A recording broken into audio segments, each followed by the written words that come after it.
Hello and welcome. Well, it's obvious, isn't it? A time bomb. Will the NPP survive? Well, apparently 7 out of 10 regions have come out to say, let the chairman and the general secretary stand aside because they can't take it anymore. Indeed, what's all these wranglings going to bring? Are these the only two people that's making the whole party fall apart? And if they go, do they go with their support base, or are you going to keep the support base and just get just these two individuals go? This wrangling has gone on so much now. There's a suspected acid attack. Someone's life is now no more with us.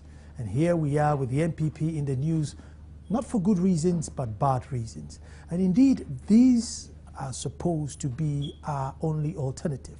If you were fed up with government today, your alternative now is the NPP. As an average voter, as a floating voter, what do you do? And that's what I'm going to try and get out of this conversation today. When I come back, I will introduce my guests, so don't move. My name is Nana Sakwao, and this is PM Express.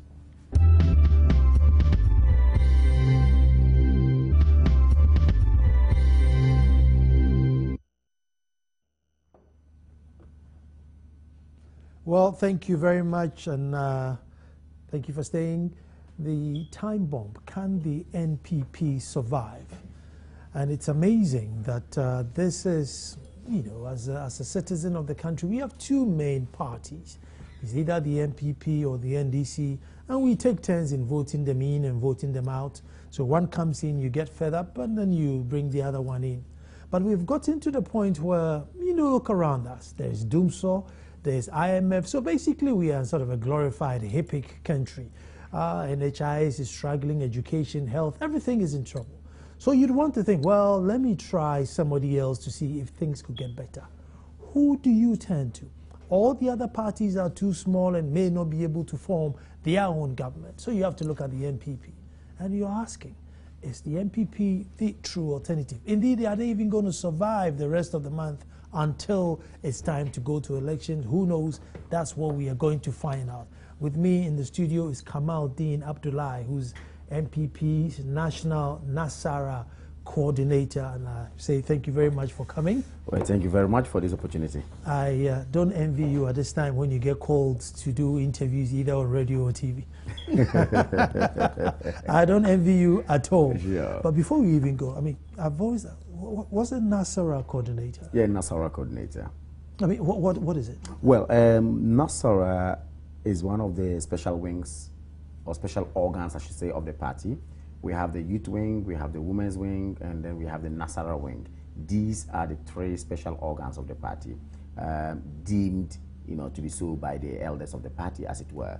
And the Nasara wing is supposed to coordinate the Zongos, the settler communities, and largely the Muslim-dominated areas, or the northern-dominated territories, as it were. You know, we have people drifting from the north to south, and maybe form be in a community, a particular community, and all that. Speak one language, have the same culture, and all that.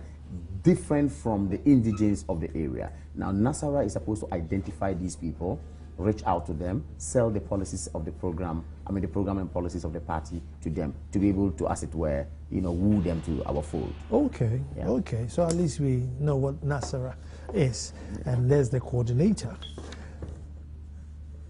Let me just start by asking, what will be the benefit if you remove Foucault in Japan now? I mean, what would be the main benefit?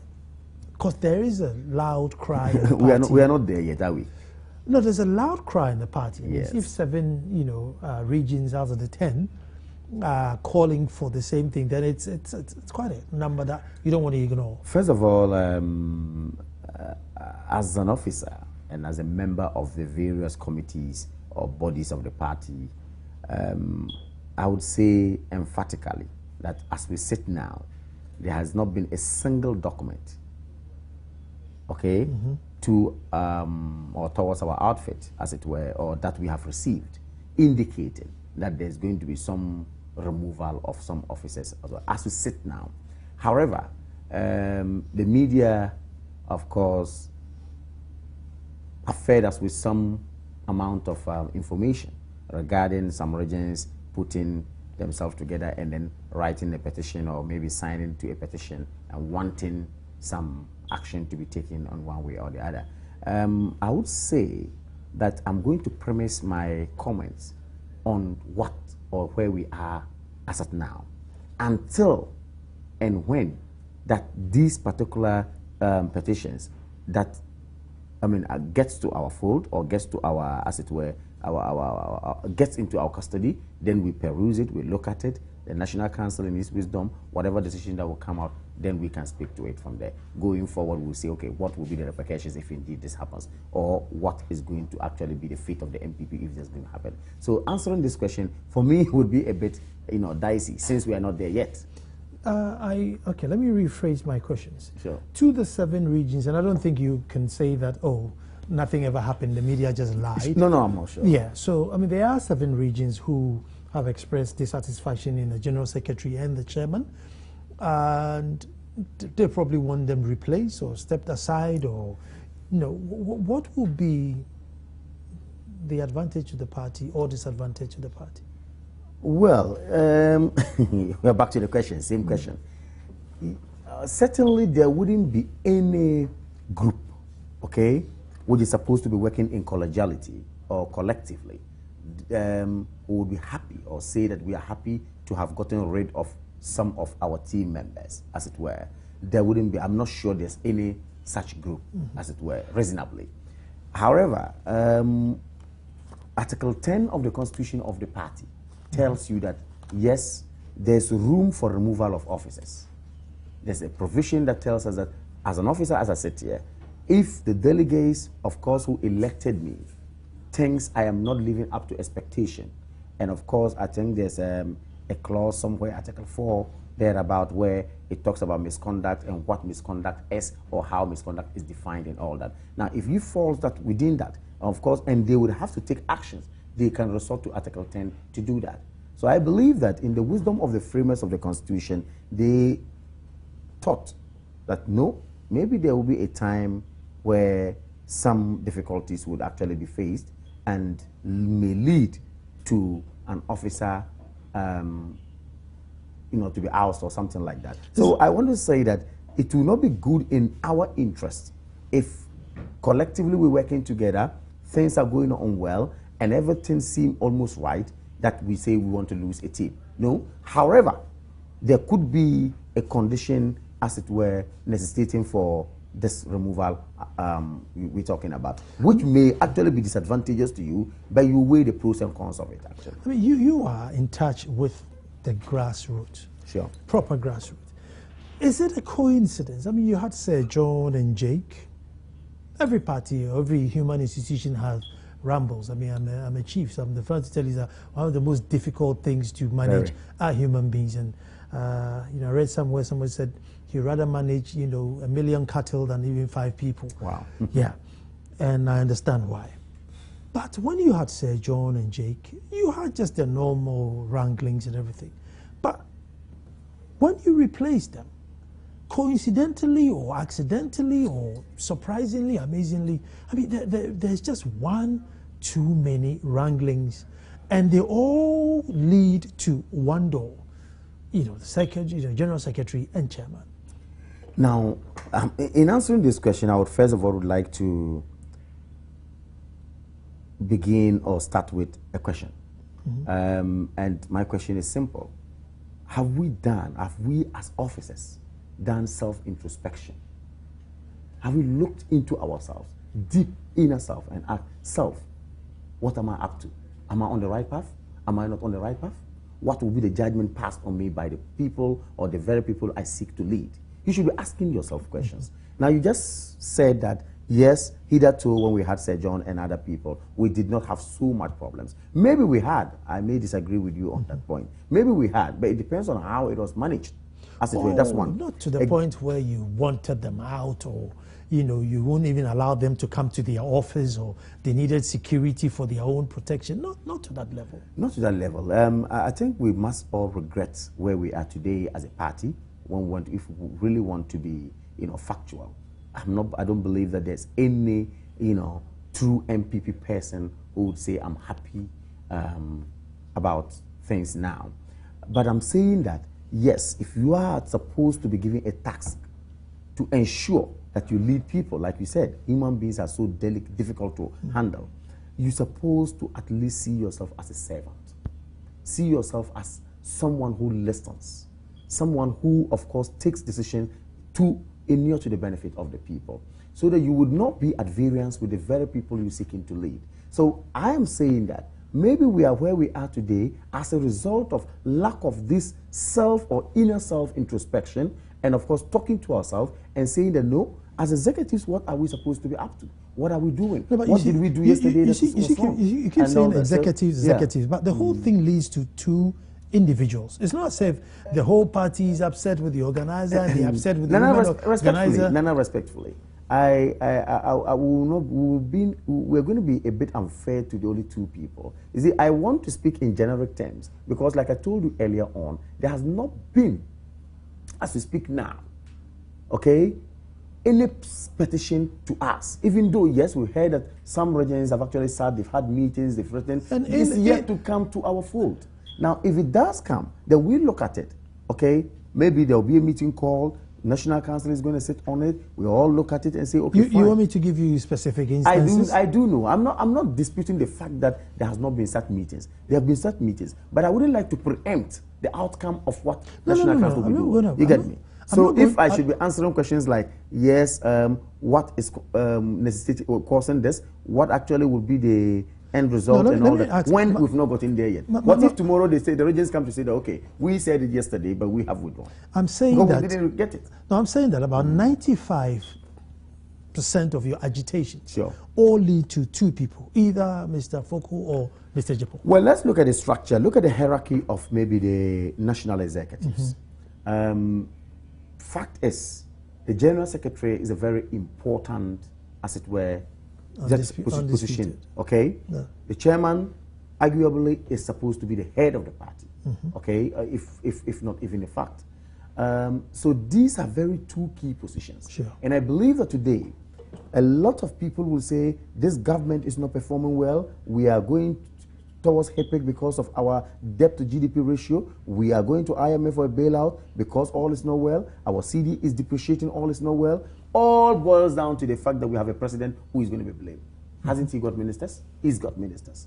You get what I mean? Yeah. So maybe that is where the two of them indeed are supposed to answer a lot of questions because they lead. You get what I mean? But then I'm saying that, yes, in speaking to this matter, we need to look at it holistically as to whether or not, yes, all the executives, okay, we think we're doing things right.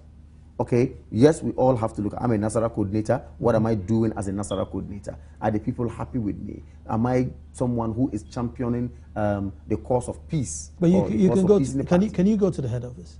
Myself? Yeah. Well, today. Or it's dangerous for you?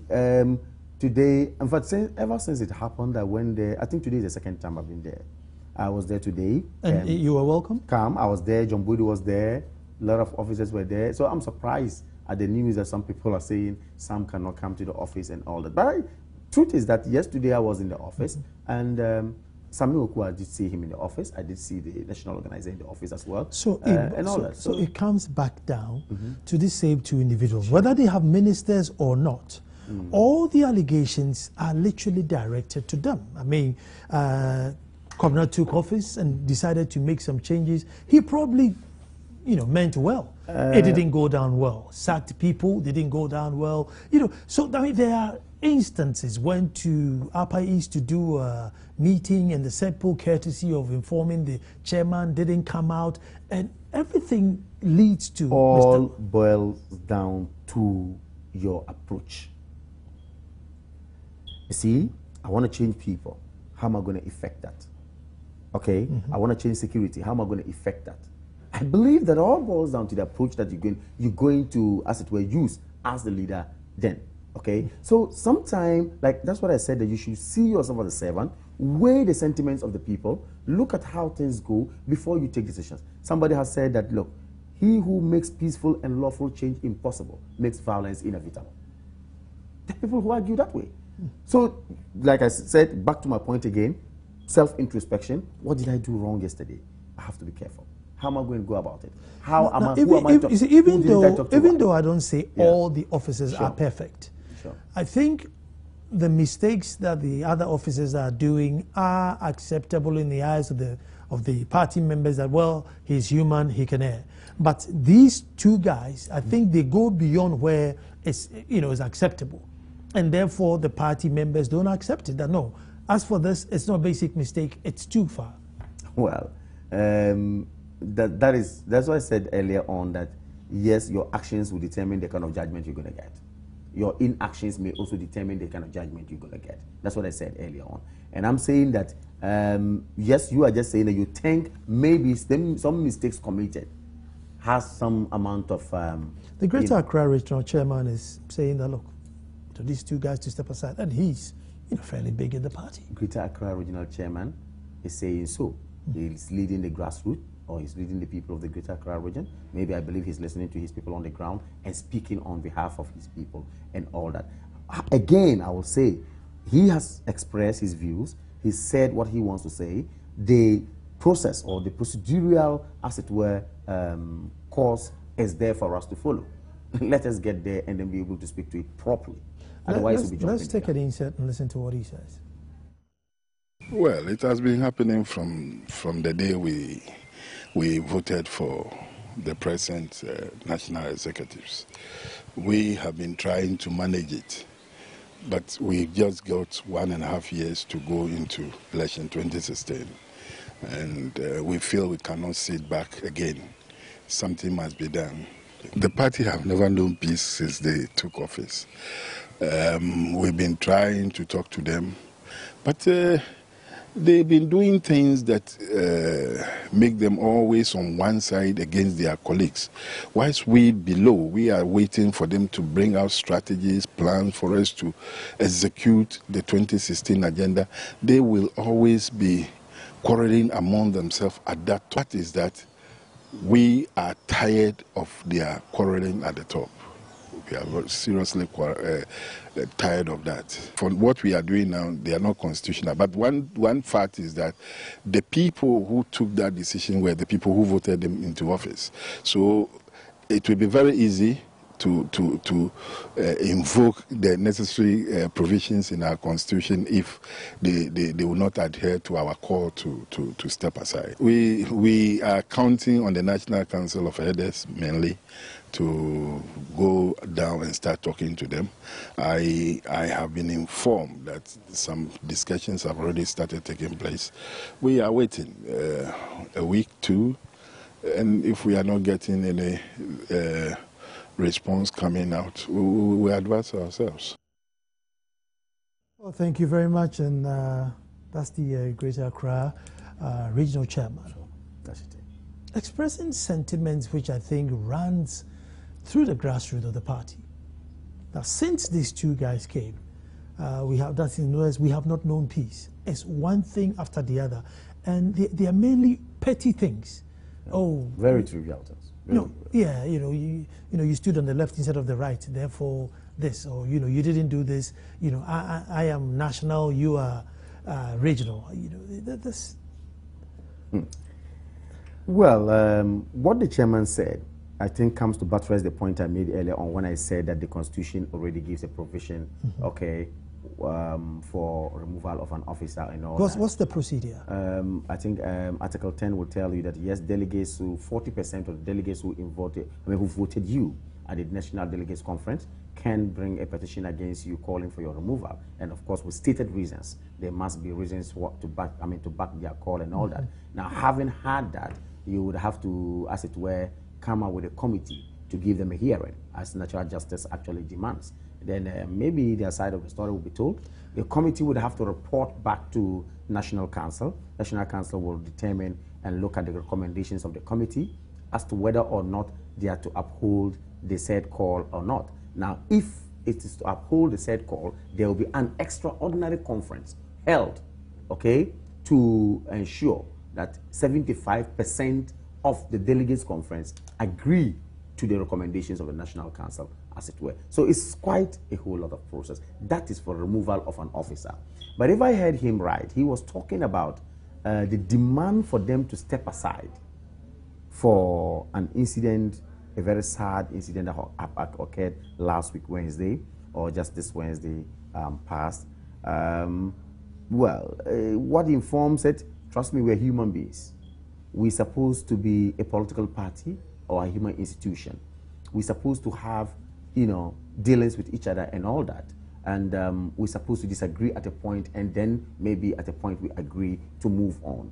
But it shouldn't get to a point where, sadly, someone loses his or her life. I'm going to go to events in Upper East, but you see, you've given us an elaborate procedure that they have to go through. Very well. Well, at the moment, these two guys can't even come to the office to work. So what, are they going to stay in their house forever and say, well, I'm going to stay in my position? They need to be in the office to start moving. When are you going to start planning? But I just told you here that, yes, I went to the office today, and I saw a couple of my colleagues in the office as well. So I'm not sure there's any gap somewhere. But the chairman and the general secretary weren't there. Maybe they were. After the time I was there, they were not there. So I'm not too sure when I left there they had come or they hadn't come. But what I do know is that, yes, some officers were at post today, and I was also there, actually. Well, the reason why there's police there is to protect them. No, I think after the sad, occurrence in Upper East region, it's a political party. Of course, we have masses who form a political party. Not too long ago, you heard of this affirmative action decision that we took, and just imagine the number of people the scores of people who rushed to the office, to demonstrate against it. And you know what supporters sometimes can do? If you're not careful, if they are kind of irritated or not happy with an issue, they go to the extent of maybe damaging properties and all that. I believe the presence of the police was, because this involved lives, you understand me? And the presence of the police, I believe, was just to ensure that maybe life and property would, of course, be protected there around the office. That's why they are there, I'm sure, not because they want to prevent anybody from coming to the office. Could Upper East been avoided if they had just picked up a call or informed the regional chairman that, listen, we'll be at your province in such and such a date, coordinate something for us? Yes, that was the issue raised by the late Upper East Regional Chairman. It went back and forth on it. I'm not sure I want to rehash the whole thing again. He's not even there to tell his story now, so I'm not sure I will have the right. But the point is that proper thing or procedure is very, very important. Due process, I should say, is very, very necessary. Okay? As to whether or not the Upper East Regional Chairman was satisfied by the procedure used, by anyone who was supposed to, as it were, inform him, okay, for the meeting, is a question to be answered. As to whether or not he was indeed informed, but he thought otherwise, is also another question. But that posture is very consistent with your chairman and your general secretary. That posture. Because, he moves in, these security guys should go. The communication director, you didn't do this, you go. There's that posture. I quoted someone who said that if you make peaceful and lawful change impossible, you make violence inevitable, or you meet resistance. Okay? We have a constitution, that is why it is a political party, and the political party's constitution enshrined therein are procedures to follow to do whatever you want to do. Now, if anyone has the belief that maybe something hasn't been done, maybe red flags will be raised, you quickly go back and do the right thing and you move on. So you will not have, this boundary between you and your subjects. So for me, if you say that is the posture, that maybe I don't know what observation you've made and to what extent have you done your research to arrive at this question or to arrive at this assertion that you're making. But the point is that, yes, indeed, there has been disagreements, and each time we have disagreement, I believe something is wrong. Okay? We all have to look at it and say, what went wrong? Was it the right process? Was not the right process? Then we move on and all that. So we've had disagreements. We've moved on. Like Ashite said, yes, we've had series of, as it were, confrontations since we came into office and all that. But it all boils down to the fact that if we don't do things with regard to procedure, you're going to face opposition. That's what the problem is. So I just pray and hope that whoever finds himself in a political party or whoever finds himself in a human institution, just ensure that, yes, procedure is followed. Ensure that yes, even though you have subjects, but your subjects are supposed to be respected because they make you who you are in that position. I'm going to take a break and then we are coming straight back. Is NPP the alternative? Don't move.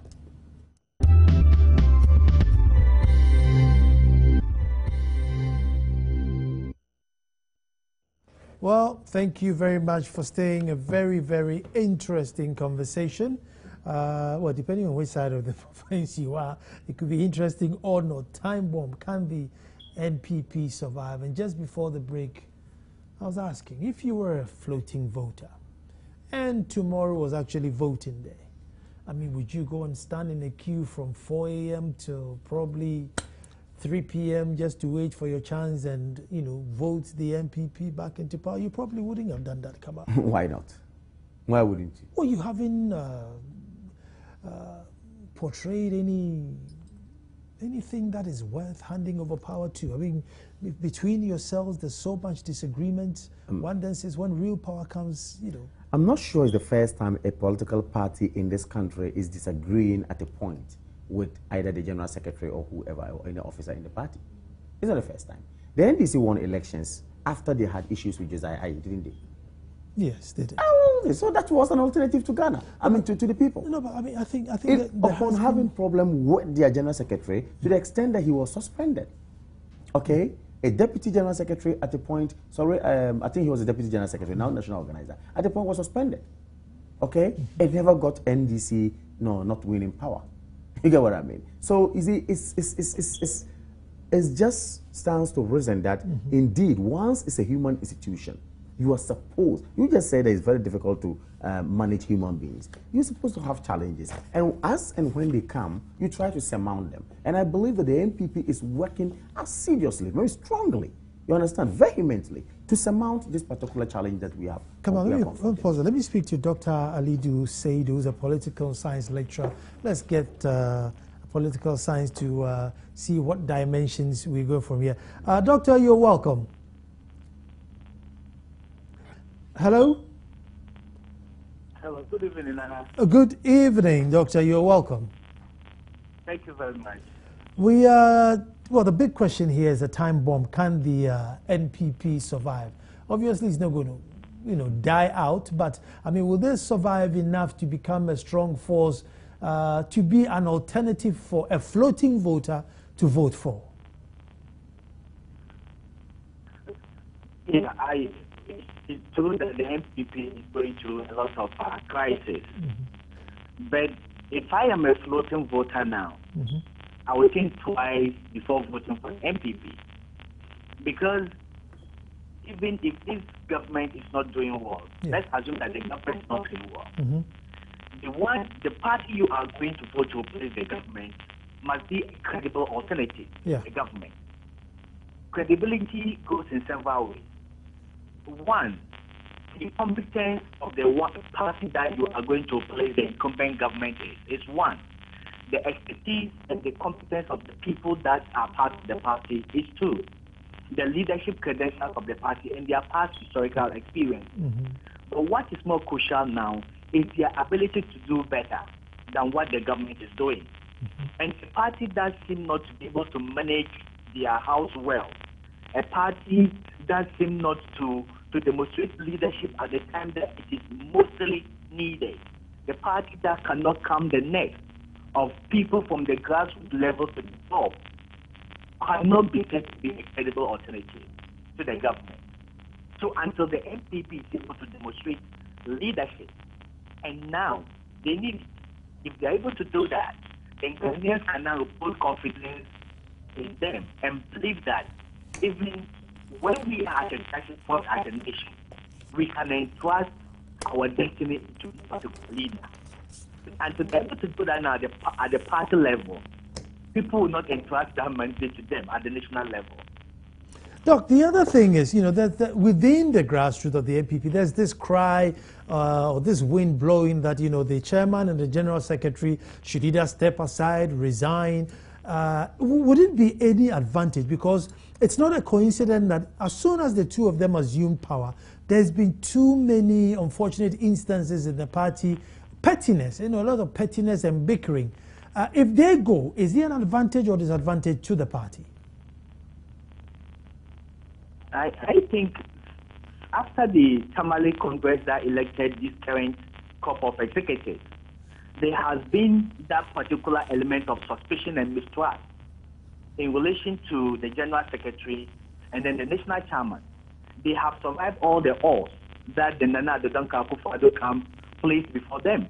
And they were the very lucky few ones that won, that were part of the Alan Chomantin camp.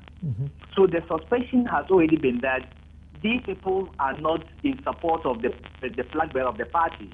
And for that matter, they are going to work towards the defeat of that particular flag bearer, which was an assumption that I didn't know the basis, where the basis was coming from.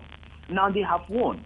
Everything that these two gentlemen have done, the party seem to find problem with it. Other people have done several, committed several times similar to what they have committed, and they have gone away with it. Simply because they are perceived to be in support or in league of the flag bearer. That people in Japan seem to be on the right side of the camp. Even their good intentions are misinterpreted as being working against the flag bearer. Before the incident that happened in the Upper East region, these two gentlemen were doing anything at all.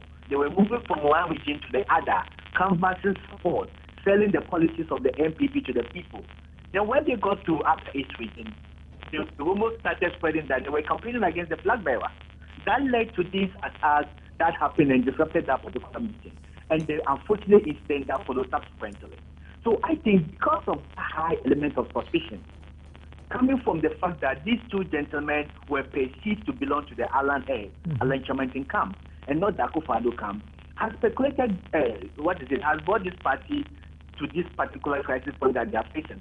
And what I want to believe is that now, I think 7 regional executive committees have voted or passed a vote of no confidence on these two gentlemen. Look, that is not going to help the party. On what basis? I agree with Kamal when he said that Article 10(1)(a) of the NPP Constitution states that about 40% of the delegates who are participating in the national election must express to do writing reasons that they believe are deemed to be in the interest, so it's not in the interest of the party, perpetrated by these two people before they are called for resignation to be effective. You haven't given any reason. If it has to do with what happened in the Upper East region, the police are conducting their investigation. There hasn't been any conclusion. So why do you link them to that? So if that is not the reason why you want them to step down, then what is the reason? Then it presupposes that you have already had a long-dated, premeditated reason of getting these two guys to step down. And what happened in the Upper East region has just become a trigger point for you to fire at this particular two individuals. Look, whether they can do that constitutionally by following the processes after the 40% petition, the committee will be formed, listen to them, their grievances, they will be allowed to also defend themselves. In the event it goes to the extraordinary National Delegates Conference and to take to vote them out, that is a constitutional process. But to have a lot of effect on the NPP, because at this particular point in time, you have to open nominations for this particular position. People are going to file, people are going to campaign, and you give a lot of divisive and lots of verbal attacks at that particular position. At a time that you elect 2 national executives, that will be eaten into a time that you will have used to attack the NDC, put the NDC on these tools and campaign widely. And so you are in the position. You will not have a lot of funds compared to an incumbent government. If you open nominations to fill this particular position, you are going to spend money. The very little money that you are, resources that you are going to campaign at the national level will be invested at the domestic, intra-party level. And the third thing is that once you open up nominations and start campaigning, that is the time you even open the can worms for division. People will attack each other. People will vilify each other. People will present arsenal to the NDC going forward 2016. But if they choose to do this illegally, like what they are doing now, if they force these two gentlemen to resign or even impeach them without using the due process of the law, they are also Ghanaians. They have support and following in the party. And they decide to contest that methodology or that approach at the Supreme Court. in this country, we are going to have a huge litigation slapped on the face of the NPP, and that would be dragged into 2016, and they wouldn't have the time that they needed to campaign. I think this is the time that we should rally behind these two individuals, give them the support that they need, up to a point that a competent investigation based on evidence used to indict them can be used. Doctor, hold on for me 1 second. Let me come to Kamal in the studio. I think Doctor's raised some really salient points. I mean, some you can't dispute it. There are no proof or anything, but you just can't dispute it. I mean, this is a potential hazard waiting. You know, when are you going to settle to hit the road and start campaigning? I would like to respectfully look at what Doc's concerns appear to be. First of all, he's talking about unity in the party, and that if we are not careful, if the disunity, as it were, or the seeming disunity, I should call it, continues, then we're going to have problems.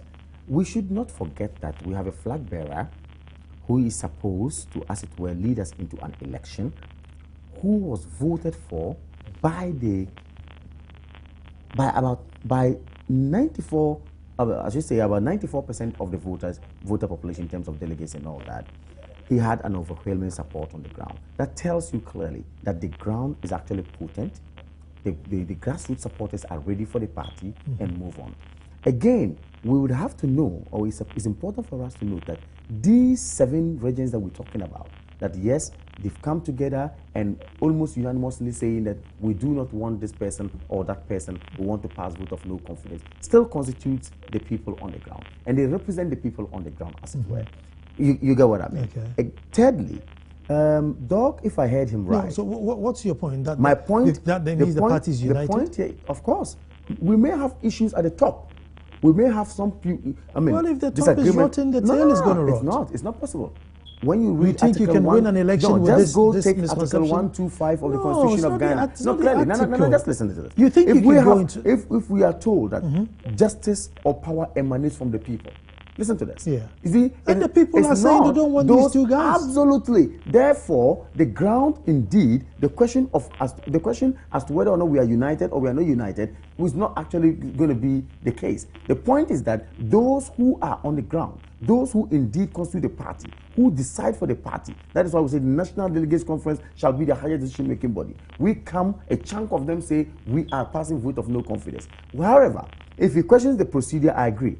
Did I hear him say it's illegal what they're doing? I think writing a petition, when you belong to a particular fraternity, and you think that maybe leadership or someone in there is not doing what is right, then you reserve the right to write a petition or to, as it were, question the leadership of that person. Now what is going to come from them now appears to be a petition. Talking about question, there's one thing that we need to... It's not a process of impeachment at all. If it was said that it was supposed to be, I mean, it's meant to impeach them, yes, I would agree with Doctor and say the procedure is wrong. But this is a petition. Talking about question, one thing that we need to question is the supposed resignation letter that popped out from thin air. Within 15 minutes of the letter being read, as a rebuttal to say, oh, my email was hacked and therefore, I mean, so now one would say this is a party that's even forging letters and signatures of the General Secretary. I mean, that is credibility, you know, at its lowest. This is a matter which we must investigate. If indeed the allegations are anything to go by. Could it be that the General Secretary wrote it and decided, no, I don't want to say I wrote but the General Secretary came out to say, I didn't write it. And he went further to say that my email might have been hacked or and was his hacked signature. by somebody. And that, you know, got his signature or whatever on it. Let's listen to what he said, and then we continue. To know that I have not signed any letter, I have not issued any letter, I'm still at post. So if some people have been able to fake my email address, and I mean, there are a lot of IT people who do all sorts of things in the country these days, you know, and so people can do things. I am at post. I want to reassure the people of my party, the people of our country, that I won a duly contested election, was sworn in by a public organization, the Electoral Commission, And so I'm a public officer. I earned my position, and I intend to see out my mandate. And if there are people in our party who want to push for my removal, there are constitutional processes that we should follow. None has been followed. What has been happening around the country is an illegality. It is shameful. It should never have happened, because that is not what our constitution prescribes for us to do. So I'm still at post. Is that, so I take it then this is a hack of your email then? Well, perhaps maybe it is a hack of my email. You know, as I said, I don't have much knowledge in IT, so yes, my email is japonkwabna@yahoo.com, but I don't write letters with japonkwabna@yahoo.com. So I don't quite understand. And I hear it is on an NPP letterhead. An official NPP letterhead. And a letter it is signed by who? It's signed by yourself. It says Kwabena Japan, former general secretary. Former general secretary. Former general secretary. I'm still general secretary of my party. And they should stop all this confusion and stop faking things. People are desperate to get me out of the party. They are not going to have that comfort. I'm going to fight and stay. And I'm going to last this out, and I'll ride this storm. And so it's not going to happen. Now listen to this. This comes from the party's headquarters. It says, the MPP letterhead we are used to. It says, headquarters, private mailbag, Accra, North Ghana. All the details we've come accustomed to as far as the headquarters is concerned is on it. My brother, have I been to the headquarters today? Have you cited me there? Perhaps you should ask those officers who have been to the headquarters today. You should ask them, because I don't have any custody of our letterheads at home. And I'm saying you are speaking to me personally. I'm saying that I have not resigned. That's what it is. I have not resigned. I would not resign. I will stick to my position, which I earned through my sweat and through the trust that the people of this party have in me. And I have worked hard and toiled for this party, and I'm not going to leave this position. I mean, clearly, these are unseen hands, people who want to destroy our party, bring the name of our party into disrepute. All that they've tried to do over the last 2 weeks, even to try and hang a murder around my neck. I mean, they will do anything. But I'm a very firm, strong person, and I'm resolute, and by the grace of our Lord, I believe in what I'm doing. I know I am right, and therefore I'm going to stick to my position. And those who think I'm going to resign better think about it. I'm not going to resign. Those who want to impeach me can go ahead, and I'll make sure that they will lose the impeachment effort. They would lose the impeachment effort. And good will eventually triumph over evil. Well. I mean, this firm, resolute, believes in our Lord. Again, Pushta, Kamal, I'll come to you, but I'm going to the phone. Dr. Alidu. Dr. Alidu said it. Nana. Yeah. Yes, Nana. What I hear, I don't know what you hear, but it's General Secretary fighting with his, supposed party members that are not happy with him. I don't see him trying to explain that there's a misunderstanding. Let's Giorgio, I will defeat you. I will win you. What's your take? Dr. Saidi, can you? I think a lot of people within the party are so great on getting a focal and a function of the national headquarters of the NPP. But I think there were legitimate procedures to do that. What is happening in the NPP is unacceptable. It's unfortunate, because we all love democracy. And for our democracy to triumph, we need a very strong opposition that can keep the government on its toes every day. You see, Lord Acton says that power corrupts. Absolute power corrupts absolutely. If you have a government without a strong opposition to keep it in check, then you have signed your death warrant as people. It is in the interest of all peace-loving Democrats that the NPP stands on its feet. But what it is doing now is not going to help the party. Why do you do that to your own national general secretary? What impression are you sending out? What are you telling Ghanaians? What are you telling the NDC government, which you seek to overthrow constitutionally through the ballot box next year? It doesn't speak volumes of a liberal democratic party like the NPP. What is happening is it's just unacceptable. Doc, let me take a break. Let me take a break here. I'll come back and find out from Kamal. He's in the thick of things and find out what is happening. Don't move. Yeah. We're coming straight back. Wow.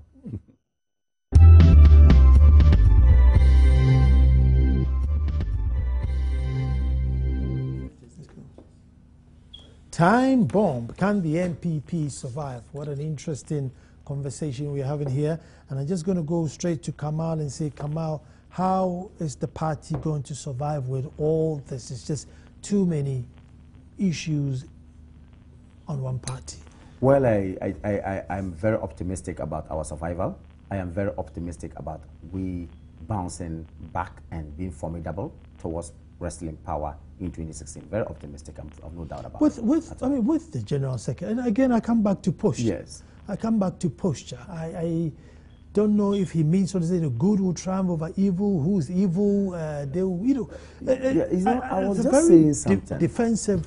A friend told me one day that, look, Kamal, if all of us learn to communicate perfectly and effectively to each other, there's no need for law courts. Mm-hmm.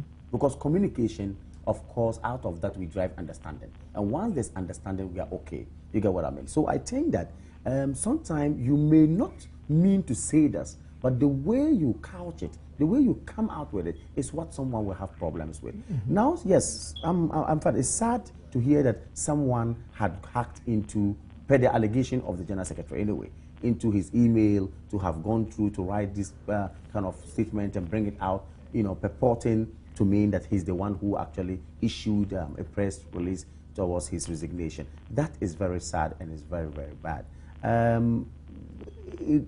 But also good to understand that, yes, you need to tone down a bit when you speak into it. I know how painful it is when, in fact, you've not done something and they say you've done it.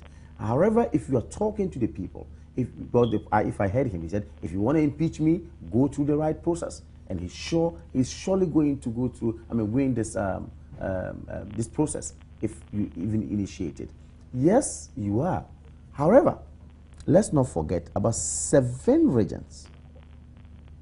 Some 85%, some 98%, some, as it were, unanimously coming out 100% and all that. You should be worried. Because these are the very people who make you who you are. You should be worried. Now, when we went for the delegates conference, for the special delegates conference, we're supposed to have a certain number of delegates to determine the number of 5, candidates to go into the race for our flag bearership, mm-hmm. To become our flag bearer and all that. Now, after that special delegate conference, Nanado had close to about 80-something%, if I'm right, mm-hmm. or so. There were some school of thought who came out to say that, there was some school of thought who said that no, he had gotten 80-something%. It stands to reason that they represented the people on the ground, let him go, and all that. Some mm-hmm. said, no, we have a larger body, let them go on. When we went for the larger body, he got 94%. That clearly tells you that maybe what they did represents what the ground actually wants. You see, so when you start to dare people, you may not have a very solid stance. Mm. But it's unfortunate somebody did this to my General Secretary. Mm. I think it's uncalled for, it's not proper, and once he spoke into it, to say that he didn't do that, I believe it ought to be investigated so the perpetrators would actually be brought to book. PR-wise, what is the party going to do to redeem itself? Because credibility is down, is in the gutter now. Well, I disagree with whoever says that. Like I said, look, there has been series of these kind of misunderstandings in political parties in this country, especially when it comes to NDC NPP. In 1998, there was sharp division in NPP. Sharp. After Sunyani Congress. Tough. It's just because maybe the media was not so as much so potent mm-hmm. then. Maybe that is why we didn't hear a lot. So then there's advantages that now, maybe those days I didn't even hear, but now everybody is now aware of it. Sure. So now we are also reacting to it. Whereas first we might not have reacted because we don't know what's going on in there. But now on a minute by minute basis. But we need to do a very good PR job as a party. We need to be able to explain to the people, explain to them well. We need to be able to, as it were, not sweep There's this assertion that if Nanado calls the regions and tell them peace be still, there will be peace. Did you say perception? Well, it's in the news. So I mean, if you said, no, did you say perception? If well, you said let me perception, use, then it means that... okay, let me use perception. There's this call. I mean, you listen to commentary. That Nanado called some people to say? No. Yeah. If he calls the regions and asks them that, listen, it's all cool, they would react. Then he must be powerful. That means the party is united against in support of one person. And that's a good sign for us. If Nanado picks the phone and say, hey, Region A, say this, Region B, say that, Region C, say that, that means there's no problem. Where's the division? No, I mean, it's not going to be sure. I mean, they will probably sit on a round table and discuss. If that is the position of some people, then I believe that Nanado is well So placed. Who's holding the party now? Chairman is in hiding, General Secretary is dealing with this. We are in some sort of difficulty and all that. But I believe that, like I said earlier on, these are challenges that I'm sure we're going to surmount and all that. We're surely going to surmount them. They're challenges, but we're surely going to surmount them now. Let me give Dr. Alidu 30 seconds to round up for us. Dr. Alidu, 30 seconds if you just sum me up for maybe what they could do to redeem themselves if it's possible. Yeah, I think, first of all, there is an element of mistrust, serious mistrust within the party. And what the NPP has to do is to move out of the politics of denial. They are in crisis. They shouldn't deny that. Sure. When they accept that and work towards the resolution, that will be fine. But once they start denying, one, and two, start equalization, you are facing crisis now. But when they say you are facing crisis, that's happened in the NDC before. The NDC is not facing crisis now. You are facing crisis now. So stop equalizing. Stop talking about what happened to the NDC and deal with what you are facing now. I agree, Nana, when you said that Akufo-Addo must demonstrate leadership. I heard Kamal, delegates voted for him. So that means they support him. Maybe close to 94% of the delegates voted for him. So 94% of the delegates support him. And they listen to him. Dr. Alidu, unfortunately, they are taking. Unfortunately, that's all time will allow me. I know that's an interesting topic, but that's all time will allow me. And thank you very much. Let me say that thank you to Tantis Fashions. They design all the African shirts that I wear on the show. And I'm sure if you want to get yourself one, the number is 024-366-2001. Again, 024-366-2001. And that's Tantis Fashion, and they will kit you up very nicely, very polite, good service. I want to say thank you very much to Jennifer Jane, production, Nijani, production. I want to say thank you very much to Kamal for accepting our invitation. It's such a hard time to defend the indefensible. But hang in there. And to you at home, thank you very much for watching. Tomorrow we'll be back to do this all over again. Thank you very much. Well, you're welcome. Thank you so much.